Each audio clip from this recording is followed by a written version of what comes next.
Hello everyone and welcome back. It is about 7:40 at night. It is Tuesday and it has been a long day.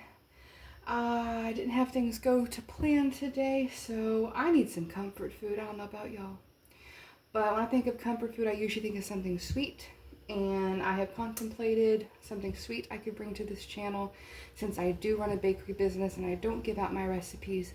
But I do have something that I can share with you. This is something super simple, even some of your preteens and children can do as well. So get them in the kitchen with you and let's make something sweet.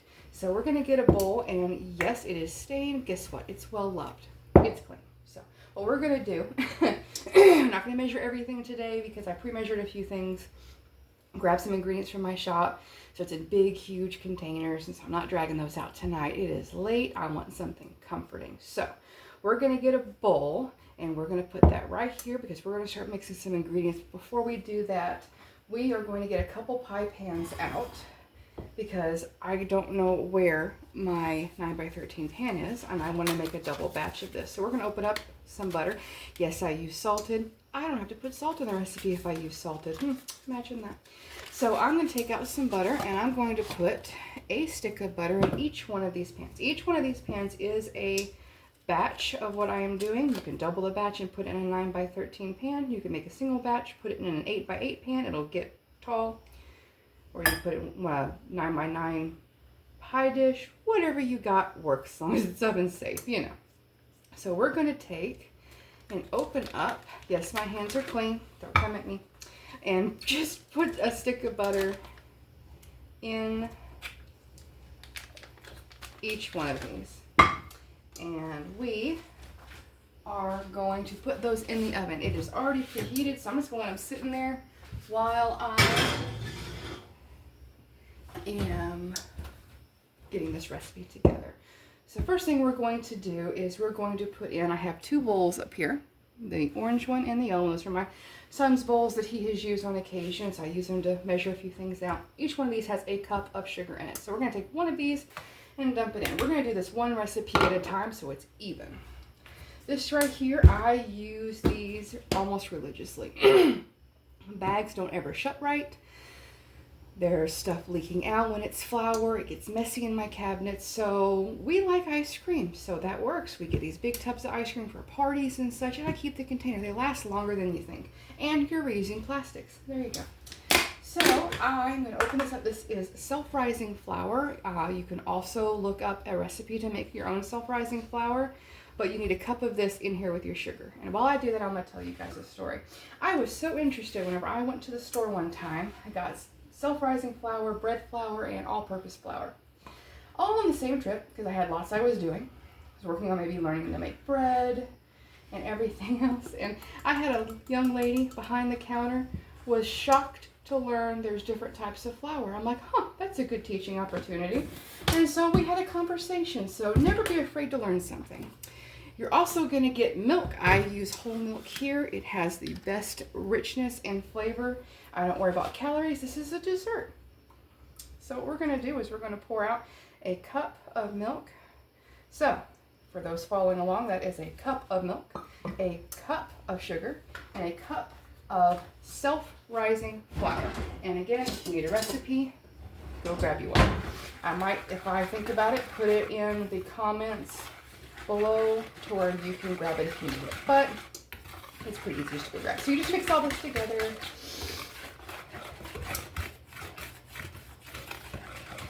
And a few lumps are okay. I don't ever worry about it too much. And tonight I'm going to run the dishwasher, so I'm not worrying about dishes. So guess what we're going to do? I am going to grab out a second bowl. Ta-da! Second bowl. It's not the right size as the other one. It's silver. It's different. We work with what we got. It's okay. So we're going to repeat that again. We're going to use a cup of sugar. We are going to use a cup of flour. I do measure it out this way. Yes, this had milk in it. Oh well, it doesn't matter. It's going to stick in there, and that's okay too. I'm not really worried about it. And we're going to dump that in there and tap that out as best we can. There's some stuck in there. It won't affect your recipe, I promise.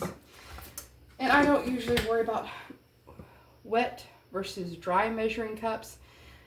It can matter on some things if you're wanting to be very specific and you have a very tedious recipe. This is so super simple, it doesn't matter. It really doesn't. I do prefer to make some recipes by weight. I do have a scale, but again, this is an easy recipe. So 1 cup of sugar, 1 cup of self-rising flour, and another 1 cup of milk.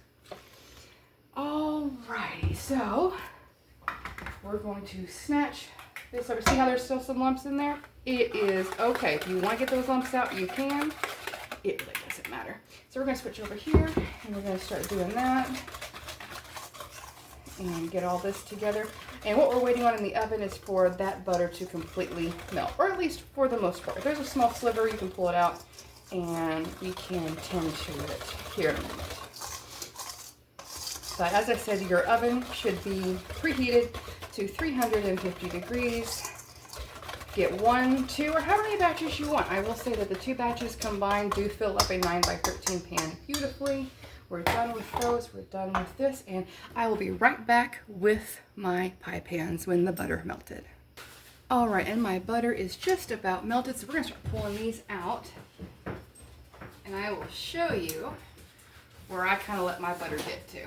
That's about where I let my butter get to, especially if I'm in a hurry or if I just want something pretty quick. Oh, so these are very hot, so if you are making this with your kids, please make sure you have an adult to help you. But I'm just going to take a regular old just spatula, and I'm going to break up the rest of that butter. See how I said I don't really need it to be completely melted? That's kind of where I go. This is hot enough. It's at least 300-ish degrees, and so just mix that around a little bit. Let that melt. It's going to. It's not that big of a deal. And while that melts off just a little bit more, it doesn't matter if it pulls off. See, that one's already really, really soft, so we're good.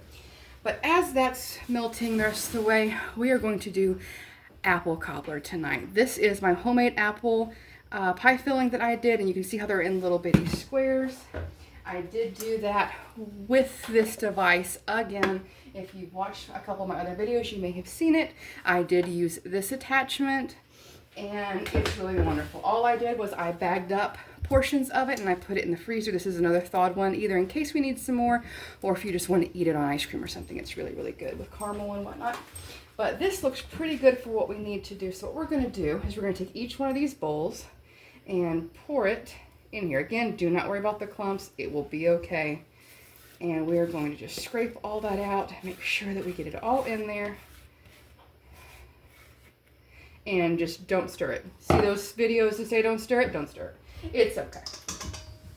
And we're going to do the same thing with this other one and pour this other in there. Again, lumps, we don't care. It's all good.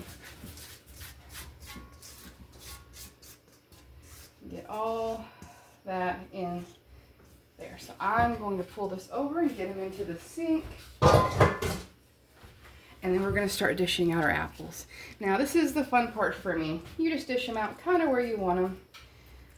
And you want to fill this up. I separated it out into those bags to where I could probably get about one of these per bag. And so there's 2 bags in the bowl that I have in my hand. And I like a lot of fruit in mine. This doesn't have a lot of liquid, so if you decide to use canned, peaches, strawberries, cherries, any pie filling really works. And you can also do this with pineapple or any other kind of fruit too. It would be really, really good. And so you're just going to dish this out as evenly as you can. You may start even seeing it rise on the sides and whatnot. And so I'm going to go ahead and switch over to this one. Make sure I have plenty. Don't put too much in one. So if you're doing it like I'm doing it tonight, go ahead and put a little in one, a little in another, and kind of go back and forth just to make sure you don't overload one of them versus the other one. I don't know about you all, but it's starting to get to be fall time here, and I literally cannot wait. It is feeling better outside. The heat is subsiding, and I am ready for fall. I'm not a pumpkin spice girl in any stretch of the imagination. I don't mind pumpkin pie in that flavor, but it's not what I'm drawn to. I love cinnamon. I love caramels. I love apples. That kind of thing is kind of what I enjoy more. So yeah, we're getting to the end of the bowl here, so getting smaller portions to kind of spread that out a little bit more. I'm going to switch back over here, make sure we put some more. And you just really want to spread this out as much as you can. And these already smell so good and wonderful. Now, from here, you can add a crumble on top if you just prefer to. Or you can leave it as it is. You can mix them. You can do whatever you want. But right now, we're going to put these in the oven. And I would say about 20, 25 minutes. Check them at 20. I don't really measure time whenever it comes to baking certain things. I've done it for so long.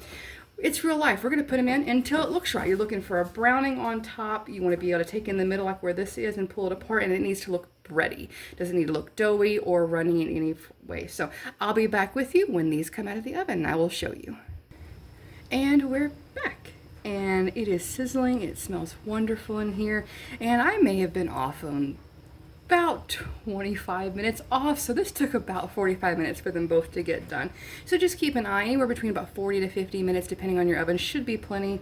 But they smell wonderful, they look great, and I'm gonna see if I can get a close up here so you all can see. But just look how good that is. When you reach up and you pull it and it's nice and bready, yeah, that right there is perfect. And I hope you guys had a wonderful time watching.